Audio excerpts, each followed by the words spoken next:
صباح الفل. ايه الاخبار يا جماعه؟ عاملين ايه؟ تعالوا كده، عايزكم في دردشه لطيفه النهارده الخميس، وانا ما اعرفش دلوقتي ممكن يكون في ماتش او حاجه، انا مش متابع قوي. بس اللي هنتكلم فيه ده دلوقتي مهم، يعني هحاول الخصه سريعا كده، بس الكلام بنبقى عايزين ناخد وندي شويه، نتكلم براحتنا شويه علشان توصل المعلومه وتفهم، ولاني بقول كذا معلومه مهمه في النص عن وضع السوق ايه، وانا زي ما قلت لكم قبل كده، اهم حاجه في منظومه السيارات دي هي وضع الاسواق. اجرب لك عربيه، مش عارف، افرجك على دي، اعمل لك ريفيو، اعمل لك فيرست امبريشنز، انطباعات اولى كده عن عربيه بتاع. الكلام ده كلام لطيف وممكن تتفرج عليه مني او من حد تاني او مننا كلنا يعني ده مش هيفيدك قوي قد ما هو هيوصل لك طبعا شكل العربيه دي وخاماتها وادائها والدنيا وبتاع. لكن الاهم هو الاسواق، انك تبقى فاهم لعبه الاسواق عشان ده اللي فيه فلوسك يعني. تمام. يلا بينا كده نبتدي ونتوكل على الله، واعمل بس شير علشان يوصل. زي ما انتوا عارفين البث الدنيا دلوقتي مش تمام قوي. هنقول كلام مهم قوي دلوقتي. طيب، ايه وضع العربيات دلوقتي؟ وضع العربيات دلوقتي هو وضع سيء جدا. وضع اسواق السيارات في مصر هو وضع سيء جدا جدا جدا، ووصل لمرحله ركود تضخمي حقيقيه يعني. تمام. كل اللي كنا بنقوله بقالنا شهور، وفي الاخر سينتصر العلم وسينتصر يعني نظريات الاقتصاد ستنتصر يعني. تمام. وده مش حاجه تفرح يعني. انا مش فرحان ان السوق دلوقتي مشلول ومتوقف. تمام. ايا كان، حتى لو القائمين على السوق ده سواء كموزعين او بعض التوكيلات اللي بتتمادى في التسعير في ظل ازمه او الكلام ده، محدش عايز الحال يقف، محدش عايز ناس يعني حتى اللي بيشتموا اللي هم البسطاء، تاجر مش عارف ايه، سيلز بيشتغل في معرض، الكلام ده محدش عايز الناس دي حالها يقف للاسف يعني. محدش عايز الناس دي تتعرض للمأساة دي، فده مش كويس. ومحدش عايز برضه المواطن اللي كان بيحلم انه يجيب عربيه ثم فجأة ازمات منذ بدايه العام، مفاجاه، حرب بعد كورونا، حرب ما كانش حد يتوقعها، انخفاض رفع الفايده من الفدرالي الامريكي، وحاله ركود مش طبيعيه، وحاله تضخم غريبه وارقام تضخم غريبه. اوروبا كلها بتئن، سلاسل الامداد ترجع تتوقف تاني بعد ما كانت كل مبشرات الامل، الناس اللي كانت متابعه الصحف العالميه والاقتصاد العالمي والكلام ده كانت بتقول ان سلاسل الامداد تاني، والمايكرو شيبس بقى وازمه الرقاقات انتهت والدنيا تمام. ازمه مفاجاه. تمام. فما حدش عايزها. عايزين بقى نتكلم في حاجه مهمه قوي. ما وضع العربيات دلوقتي؟ بص يا سيدي الفاضل، الموضوع 1+1=2. وضع العربيات دلوقتي انك انت كمستهلك بيحاول بيتصدر لك بعنف وبقوه. اعمل شير للكلام ده عشان الكلام ده مهم قوي واحنا بنتفرج كده. بيحاول يتصدر لك بقوه وبعنف انك انت كمستهلك اللي لازم تشيل الخساره كلها. وده مبدأ مش لطيف يعني. ده مبدأ مش موجود في اي سوق في العالم الا السوق بتاعنا، اللي هو المبدأ بتاع التاجر. انا اقصد بالتاجر دي يا جماعه، معلش عشان الناس الحساسه، بس كلمه الوكيل والموزع الكبار، الناس المستثمرين اللي معاهم فلوس بجد، مش بعد كده السلاسل الصغيره اللي بتتوزع عليها التاجر والتاجر الاصغر والكلام ده.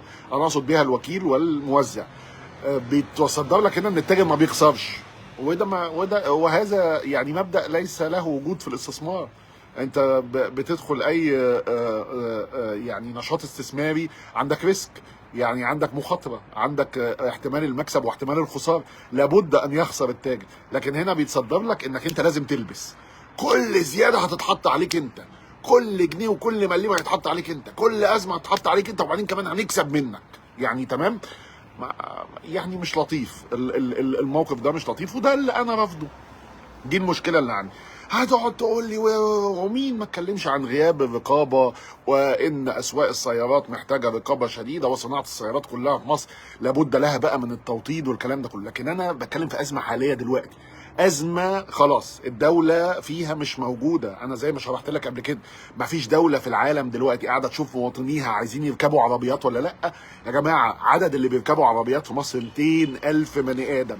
مفيش دولة دلوقتي هتشوف 200,000 بني آدم يركبوا عربيات ولا لأ، وتسيب القمح والزيت والسكر والسلع الغذائية. تمام؟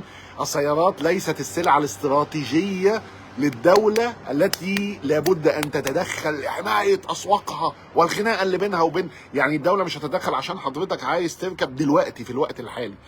طبعا الاجهزه الرقابيه، واحنا بنقول لابد ان يكون هناك دور رقابي دائم، وما ينفعش كده، والاسواق دي ما تسابش كده، ودي مظلميت، ودي سايبه، ودي الكلام ده كله. لكن حاليا الدوله مش هتتدخل عشان حضرتك كان معاك ثمن نيسان صني وهتركب بروتون ساجا. يعني الدوله مش مهتمه بده. الدوله بتتدخل عشان الاكل، عشان ازمه اعلاف، ازمه دواجن، عشان الرز بيختفي من الاسواق، الضرب بيد من حديد، قرارات مش عارف ايه على الغذاء. ليس الان الوقت. ايه بقى دور حضرتك انت كمستهلك؟ انا يا سيدي الفاضل وجهه نظري صريحه وواضحه اليومين دول، ومنذ ان بدات الازمه المفاجاه دي، المفاجاه، محدش عارفين ان كان في تعويم وكل حاجه، لكن الكلام ده من 3 شهور، لكن من اول السنه كده، من شهر 1 2 الازمه دي مفاجاه. امريكا نفسها لم تكن تعلم بيها، روسيا واوكرانيا ما كانوش عارفين ان هم هيحاربوا بعض، كل اللي بيحصل في العالم دلوقتي ما حدش كان عارف ايه ده، ايه اللي هيحصل يعني، تمام؟ فمنذ ان بدات الازمه المفاجاه دي وانا خدت قرار كده، انا راجل كنت برشح عربيات لحد شهر 1 و2 زي الفل، واجرب عربيات، ولما نزلت التوسان الجديده من سنه ونص ولا سنتين، انا اللي قلت لك دي العربيه دي قيمه مقابل سعر، واول مره غبور يجيب عربيه فيها امان قلت عيوبها. والكيا سبورتاج اول ما طرحها الوكيل قلت اصل تسعيرها ممتاز، لكن للاسف ما بنلاقيش الاسعار دي. فكل العربيات دي انا اللي رشحتها. كيا اكسيد، انا الناس كلها عماله تقول لي احنا ركبنا كيا اكسيد وراك، مش عارف سيات ليون بتاع، كل العربيات كنت برشحها. توقفت امتى بقى؟ توقفت لما الاسعار بقت، وانا حاسس بالناس، انا حاسس بيكوا يعني، بغض النظر انا معايا او ما معيش، ده شيء مش هيفيدك في حاجه، لكن انا حاسس بيك. ايه بقى اللي انا حاسس بيه؟ انت ما معكش تشتري العربيات دي بالاسعار دي، فتوقفت. بسأل الان عن السوق وضعه، حتى لو وضعه تغير للأسوأ، لكن الوضع الحالي سيء جدا، سيء جدا. على مين؟ انا يهمني مين؟ عليك انت، على جيب المواطن. بيتم سؤالي الان، هل هناك سياره تستحق قيمتها وممكن تقول لحد انزل اشتري العربيه دي او ترشحها؟ لا. لو حضرتك بقى مصر ان اللي انا بقوله ده غلط، انت حر، روح تابع حد تاني. وبعدين رايي غير ملزم ليك، انا رايي استرشادي للناس اللي بيقولوا على نفسهم غلابه، للغلابه، تمام؟ رغم ان انا زي ما قلت قبل كده مفيش حد عنده استعداد ان هو يمتلك عربيه انا بشوفه غلبان. انت رجل تدفع قيمه سلعه مكمله للحياه وليست اساسيه، وزي ما شرحنا قبل كده يمكن الناس تتخيل لا ازاي ومش ازاي. اسمعني بس، انت لما ما تشتريش عربيه النهارده انت مش هتحصل لك حاجه، انت عايش بتتنفس وبتاكل وبتشرب وبتروح شغلك وبتخرج انت واولادك وبتركب اوبر عادي، والحياه لطيفه جدا جدا، وحامي نفسك من مصاريف الصيانات الباهظه اللي طلعت 3 اضعاف، وحامي نفسك من الاقساط، وحامي نفسك من المخالفات اللي ممكن يعني تلبسها كل دقيقتين وانت ماشي، وحامي نفسك من مصاريف تامين، وحامي نفسك من حاجات كتيره قوي، حامي نفسك من البنزين اللي احتمال كبير جدا في الاجتماع القادم ترتفع اسعار المحروقات، يعني هذا اقتصاديا متوقع جدا جدا. حامي نفسك من كل حاجه، حامي نفسك من راننج كوست مثلا ممكن يكلفك لو قسمت متوسطات في الشهر على السنه، ممكن يكلفك من 4000 ل 5000 جنيه بنزين، مصاريف بنزين، مصاريف صيانات، ده بتكلم على عربيات بقى دنيا تحت. لكن لو انت طبعا راكب عربيه متوسطه، انت ممكن الراننج كوست يتقسم على السنه يبقى حوالي 10000 جنيه، مصاريف صيانات، قطع غيار استهلاكيه، في حاجات فاست موفينج لازم تتغير، حادث لا قدر الله لو تعرضت للريسك، اقساط، التامين اللي دفعته، الكلام ده كله، يعني انت ممكن تتخطى هذا حتى لو مش مقسط. انت لو مقسط بقى ممكن تتخطى ال 20 وال 25000 جنيه شهريا، تمام؟ فعايز اقول لك ان اللي انا بقوله لك ده، ما تركبش اوبر يا سيدي الفاضل، اركب المترو، اركب اي حاجه يعني او روح اقترض وهات عربيه، انا مش منعك، انت حر. يعني يا سيدي الفاضل لو انت شايف ان المواصلات عموما، المترو او اوبر او الكلام ده مش مناسب ليك، ما حدش ماسكك، انا مش ماسك فلوسك. لكن نصيحتي دلوقتي ان السيارات اصبحت سلعه اصعب في الحصول عليها، وليس الامر جيد. ما اقدرش ارشح نيسان صاني ب 400000 جنيه، ما اقدرش ارشح شيفروليه اوبترا ب 350000 جنيه، ما اقدرش ارشح ام جي 5 ب 500000 جنيه او ب 470000 جنيه، ما اقدرش، ضميري لا يسمح. ما اقدرش ارشح تويوتا كرولا ب 800000 جنيه وب 850000 جنيه، ما اقدرش ارشح حتى الميجان بعد زيادتها امبارح ب 725000 جنيه، ما اقدرش ارشح اي عربيه من دول. ما اقدرش اقول لك روح هات توسان او سبورتاج لو انت راجل مكافح كده وتعبت ونازل من الخليج حتى ومدخر وبتاع بمليون و350، ما اقدرش. يعني يا اخي ده ضميري، انا حر، انا شايف العربيات دي ما تسواش ده، انا جربتهم كلهم وحافظهم وعارف ما يقدموا، وبقول لك ما يسوش. طيب هو الدولار ممكن يعلى تاني؟ لا احد يملك مفاتيح الحقيقه في الاقتصاد، تمام؟ لكن وارد انه يعلى تاني، وارد ان المؤشرات انه يوصل مثلا لحاجز ال 30، او وارد انه يوصل ل 27 28، الله اعلم، ما حدش عارف. لكن هل ده معناه انك تقوم تجري دلوقتي تلحق ايه قبل ايه؟ هتلحق ايه؟ انا مش يعني دي وجهه نظري. هتلحق مثلا التوسان بمليون و350 قبل ما تبقى ب 2 مليون؟ وما الفائده؟ هل هي تسوى المليون 350؟ هل ده رقم منطقي؟ ثم انت لما تلحقها بمليون 350 واسعار صيانتها ارتفعت ضعفين لدرجه ان وكيلها اضطر ان هو يعمل للناس عرض عشان يتراجع. هي لما تبقى ب 2 مليون، فلنفترض خلينا ماشيين في الخزعبلات دي، لما تبقى ب 2 مليون هو الراننج كوست بتاعها هيبقى عامل ازاي؟ هي صيانتها هتبقى ايه؟ يعني تمام؟ يعني الصيانه دلوقتي اللي هي فلتر وزيت بيغيرها التوكيل ب 2800 جنيه، تمام؟ وعمل عليها خصم لمده 3 شهور عشان الناس خرجت من الصيانات عنه. هي لما تبقى ب 2 مليون هي تغيير الزيت والفلتر هيبقى بكام؟ ما هو كل حاجه نسبه وتناسب. ب6. لا ده انا هبقى لبستك، يعني مش نصح. فالقرار ده قرارك انت يا سيدي الفاضل، ما تستناش حد تمسك فيه عشان يقول لك اشتري او ما تشتريش. يعني سياق الفيلم ده. وخد بالك انا لما حد بيقعد يقول لي يخرب بيتك ده انت ولا والله العظيم قسما بالله بيدخل من هنا ويخرج من هنا، وساعات كمان بقعد اضحك يعني تمام. يا عم انا مالي، انا راجل اتسالت عربيات تسوى قيمه مقابل سعر تسوى ثمنها دلوقتي، او هل العربيات اساسيات او اولويات؟ لا. قلت كلمه ضمير كرجل عامل في المجال ده، لا ما تسواش ثمنها، لا دلوقتي ولا بعد بكره ولا لما الدولار ب 23 ولا لما يبقى ب 45. ما تسواش ثمنها بقى خلاص، لان الممارسات اللي بتتمارس عندنا ممارسات عجيبه. انا مالي بقى بقرارك للشراء، ما تنزل تشتري، انا مالي.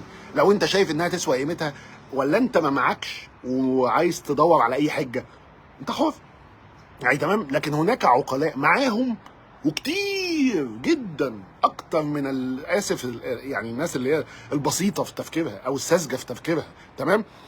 هناك ناس كتير جدا معاهم لكن ممتنعين، لانه هيشتري ايه؟ هيروح دلوقتي في وقت صعب زي اللي احنا فيه ده، الغذاء اهم، ومصاريف تعليم ولادك اهم، والملبس اهم، واساسيات الحياه اهم، وقسط الشقه بتاعتك اللي انت واخدها عشان تقيك انت واولادك شر البهدله على مدى العمر اهم، او الايجار لا قدر الله لو انت يعني اهم. هو كل حاجه في الحياه دلوقتي اهم، وكل حاجه في الحياه دلوقتي ارتفعت تكاليفها الضعف او اقل من الضعف شويه. يعني هتعمل ايه؟ هقول له سيب الاكل والشرب وبتاع واطلع انا كمحمود خيري اروج له ان السياره سلعه اساسيه؟ لا طبعا، عمري ما هعمل كده. نختلف بقى او نتفق، انت حر، ماليش دعوه، في الاخر انت تملك قرارك ومالك معاك. الدولار بقى زاد رخص. اقول لك بقى التلبيس الوحيد اللي ايه في الازمه دلوقتي، والحقيقه الواضحه الوحيده، ألا يمكن شراء سيارة موديل قديم في آخر شهر من السنة بزيادات سعرية وهي غير متاحة. يعني الآن أنت بتشوف إيه دلوقتي؟ اسمع بقى الكلمتين دول مهمين أوي، اعمل لهم شير عشان الكلام ده لازم يوصل للناس. الآن أنت بتشوف إيه دلوقتي؟ بتشوف خزعبلات فعلا ما شفناهاش في حياتنا قبل كده. أزمة مش أزمة، أي كلام في البدنجان. تشوف لسه زيادات كلها موديل 2022 ونحن على أعتاب 1/12/2022. بتشوف لسه زيادات ومكتوب جنبها ايه؟ غير متاحه، غير متاحه، غير متاحه، غير متاحه، نوت افيلبل، نوت افيلبل. ايه ده اللي نوت افيلبل؟ ايه اللي غير متاحه اللي انت بتسعره وبتزوده؟ طب انا لو جيت اشتري منك دلوقتي موديل قديم في سنه 2022، الكل يعلم والناس اللي فاهمه اقتصاد عارفه ان كل ازمه لها نقطه ارتداد، تمام؟ طب لما تنتهي ازمات الاقتصاد، ولما يثبت العمله عند سعر معين، سعر العرض والطلب الحقيقي، ولما تنتهي الحرب الروسيه الاوكرانيه، ولما امريكا تبطل السياسه النقديه المتشدده خلاص، وهو الركود عندهم عمال ينخفض، وصل ل 7.7 و7.6، لما الازمه تنتهي مثلا نقول يا سيدي على نص السنه الجايه، لما الازمه تنتهي وامريكا تبتدي تاني تقلل الفايده حتى تعود الى نص في المية او 1% او صفر او ايا كان بقى هم ناويين على ايه، لما يقللوا السياسه النقديه المتشدده، ولما الوضع الاقتصادي يستقر وتنتهي الحرب والكلام ده كله، هتبقى حضرتك في الاخر لن يتبقى الا مواطن مصري لبس موديل 2022 مخزن، تمام، 9 شهور بالموانئ المصريه باعلى اسعار في العالم، باسعار الضعف واسعار الدبل. طيب لن يتبقى الا الحسره او الندم، يعني تمام. على اللونج تيرم حتى كمان لو انت تحسبها استثمار، سيعود تاني العرض يوازي الطلب، او كمان العرض زي ما هو في الظروف الطبيعيه يتخطى الطلب لما تنتهي مشاكل بقى وسلاسل الامداد والحرب والكلام ده كله، ثم لا يتبقى سوى مواطن مصري اشترى موديل قديم باوفر برايس وبسعر لا يستحقه وبلسه زيادات تتجاوز ال10 لسه زيادات كل خميس بلا مبرر، ينزل لنا لسته زياده لاسعار العربيات غير متاحه، ويبقى محمود خيري يضللك صحيح بقى ساعتها. لكن محمود خيري ما بيضللكش دلوقتي، محمود خيري بيقول لك قرارك وانت حر فيه. لما تيجي تسالني هي العربيه دي تستحق قيمتها هقول لك لا، عندي ضمير. لما تيجي تقول لي هي السيارات الان سلعه ممكن ادخر فيها فلوسي، هقول لك لا، مفيش سلعه لها راننج كوست، مفيش سلعه معرضه لاهلاك تحسب سلعه استثماريه. واديك لسه شايف الحادث، رجل كان لا يمتلك الا سياره سيات ارونا، راكن عربيته، الحادثه اللي انا عملتها من يومين، العربيه جه شاب دخل فيها، تكلفه اصلاح الحادث 650,000 جنيه وعليه اقساط، فقد كل ما يملك. وشركه التامين عشان تحقق شرط النسبيه وما كانش معلي الوثيقه قالت له مالكش عندي غير 250,000 جنيه ومش هصلح. اين الاستثمار؟ ده خراب بيوت. لا دي تجيبها وقت رفاهيه، تمام، ما تجيبهاش في وقت زي دلوقتي. يعني بس كده، هذا هو الضمير، هذا هو الكلام الواضح. تشتري ما تشتريش، دولار يزيد دولار يرخص، ماليش دعوه، تمام، قرارك انت. لو شايف عربيه قيمه مقابل سعر انزل اشتريها حالا، انت حر، هذا رايك وهذا مالك. لكن انا لما تسالني لا يوجد. والسيارات الان لابد ان لا تكن، لو سالت حد يعني ابتس جح في الاقتصاد هيقول لك الان ليس وقت سيارات، الان وقت محاولات للادخار في سلع ادخاريه تحفظ مالك من التضخم. تروح بقى تستثمر في صناديق بورصه لو بتفهم فيها، تروح تشتري سبائك ذهبيه، تروح تضع مثلا مقدم بسيط لطيف كده لشقه عشان على اللونج تيرم تحفظ المال لاولادك. لان العقار قد يمرض ولكن لا ينضب ولا يموت، وهو ليس سلعه استهلاكيه. مش هتروح بعد 10 سنين تلاقي العقار ده الشقه اللي اوضتين بقت اوضه، ما بتخسش ولا بيحصل لها حاجه، هتزيد. يعني استثمار على اللونج تيرم، تمام. لكن تروح تحط لي فلوسك في عربيه مش وقت، لما تسوى قيمتها بقى. شكرا، واتمنى يكون كلامي وصل، وهذا تلخيص للوضع حاليا ومستقبلا، سواء هيسوء او هيتحسن. الان النقطه التي نحن فيها يومنا بيومه كده، مفيش حد بيدعي الغيب، ليس وقت شراء سيارات. شكرا، سلام عليكم.